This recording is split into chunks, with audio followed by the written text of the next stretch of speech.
Action prince Dhruva Sarja ಅವರಿಗೆ ಈ ಬಾರಿ ತುಂಬ ಸ್ಪೆಷಲ್ ಬರ್ಡೇ ಅಂತ ಹೇಳ್ಬೋದು. ಸಹಜವಾಗಿ ತುಂಬ ದಿನಗಳಿಂದ ಮಾತಾಡ್ತಾನೆ ಇದ್ದೀವಿ. ಪ್ರತಿ ಬಾರಿ ಬರ್ಡೇ ಅಂದಾಗ ರಾಜ್ಯದ ಬೇರೆ ಬೇರೆ ಭಾಗಗಳಿಂದ ಅವರ ಮನೆ ಬಾಗಿಲಿಗೆ ಅಭಿಮಾನಿಗಳು ಹೋಗ್ತಾ ಇದ್ರು. ಬಟ್ ಈ ಬಾರಿ ಆ್ಯಸ್ ಯೂಶುವಲ್ ಉತ್ತರ ಕರ್ನಾಟಕ ಅವರ ನೆಚ್ಚಿನ ಅಭಿಮಾನಿಗಳನ್ನು ಭೇಟಿ ಮಾಡಿರ್ತಕ್ಕಂಥದ್ದು ಸಾಕಷ್ಟು ವಿಚಾರಗಳಿದೆ, ಅವ್ರನ್ನೇ ಮಾತಾಡ್ಸೋಣ. ಸರ್, ಮೊದಲನೇದಾಗಿ ವಿಶ್ ಯು ಹ್ಯಾಪಿ ಬರ್ಡೇ. ತುಂಬ ಸ್ಪೆಷಲ್ ಬರ್ಡೇ, ಯಾಕಂದ್ರೆ ನಾವು ಕೂಡ ನಿಮ್ಮನ್ನು ಸಾಕಷ್ಟು ಸಂದರ್ಭದಲ್ಲಿ ಬೆಂಗಳೂರಿನ KR ರೋಡಲ್ಲಿ ಮಾತಾಡ್ಸಿದ್ದೀವಿ. ಬಟ್ ಇವತ್ತು ಹುಬ್ಬಳ್ಳಿ ಗಂಡು ಮೆಟ್ಟಿದ ನಾಡಲ್ಲಿ ಮಾತಾಡ್ತಾ ಇದ್ವಿ, ಬೆಣ್ಣೆ ನಗರಿಯಲ್ಲಿ ಮಾತಾಡ್ತಾ ಇದ್ವಿ. ಈ ಒಂದು ಸ್ಪೆಷಲ್ ಖುಷಿ. First of all thank you so much. ಎಲ್ರಿಗೂ ನಮಸ್ಕಾರ. ಖುಷಿ ಆಗುತ್ತೆ ಬ್ರೋ, ಉತ್ತರ ಕರ್ನಾಟಕಕ್ಕೆ ಬಂದಿದ್ದೆ ಖುಷಿ. ಒಂದು ಪಾಸಿಟಿವ್ ವೈಬ್ಸು. ಯೂಶ್ವಲಿ ಪ್ರತಿ ವರ್ಷವೂ ಈ ಉತ್ತರ ಕರ್ನಾಟಕದಿಂದ ಮತ್ತು ಸಾಕಷ್ಟು ಜಾಗದಿಂದ ಬಂದು ಆಶೀರ್ವಾದ ಮಾಡೋರು. ಈ ಸರಿ ನಾನೇ ಬಂದಿದ್ದೀನಿ. And also pre release event ನಡೀತಾ ಇದೆ ಸಂಜೆ. ಸೊ ಒಂದು positive vibes bro.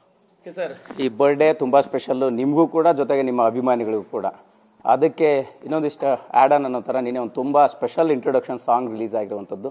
So specially ಆ ಸಾಂಗು ನಿಮ್ಮ ಕರಿಯರ್ನ ಒಂದು ಬೆಸ್ಟ್ ಸಾಂಗು, ತುಂಬ ಸ್ಪೆಷಲ್ ಸಾಂಗ್ ಅನ್ನೋಂಥದ್ದು ಪ್ರೆಸ್ ಮೀಟಲ್ಲಿ ಹೇಳಿದ್ರಿ. ಬಟ್ ನಾವು ನಿನ್ನೆ ನೋಡಿದಾಗ ಅಲ್ಟಿಮೇಟ್ ಆಗಿ ಹಂಗೆ ಅನ್ನಿಸ್ತು.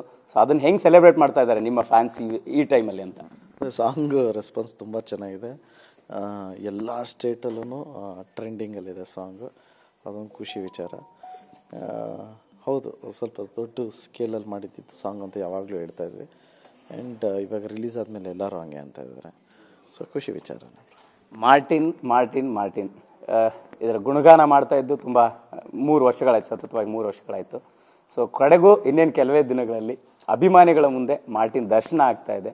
ಸೊ ಏನು ಅನ್ನುವಂಥ ಕುತೂಹಲ ಇರುವಂಥವ್ರಿಗೆ ಈ ಸಂದರ್ಭಕ್ಕೆ ಒಂದಿಷ್ಟು ಕ್ಲೂ ಕೊಡೋದಾದರೆ?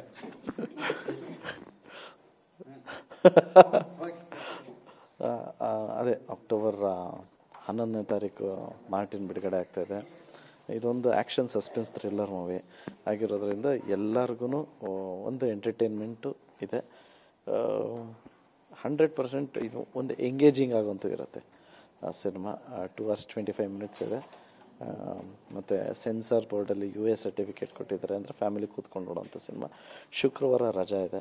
ಸೊ ಎಲ್ಲ ತಾಯಂದಿರು, ಮಕ್ಕಳು, ಎಲ್ಲ ಕನ್ನಡ ಕಲಾಭಿಮಾನಿಗಳು ಎಲ್ಲರೂ ಬಂದು ಆಶೀರ್ವಾದ ಮಾಡಬೇಕು ಅಂತ ರಿಕ್ವೆಸ್ಟ್ ಮಾಡ್ತೀನಿ. ಸರ್, ನಿನ್ನೆ ಒಂದು ಡೈಲಾಗ್ ಹೇಳಿದ್ರೆ, ಸಹಜವಾಗಿ ಸ್ಟಾರ್ಗಳು ಒಂದು ಏನೋ ಡೈಲಾಗ್ ಹೇಳಿದ್ರು ಕೂಡ ಅದು ಬೇರೆ ರೀತಿಯ ಅರ್ಥಗಳನ್ನು ಕೊಡ್ಬೋದು, ನಿಮ್ಮದೇ ಅಭಿಮಾನಿಗಳಿಗೆ ಒಂದಿಷ್ಟು ಸಂಭ್ರಮಿಸೋಕ್ಕೆ ಕಾರಣ ಆಗ್ಬೋದು.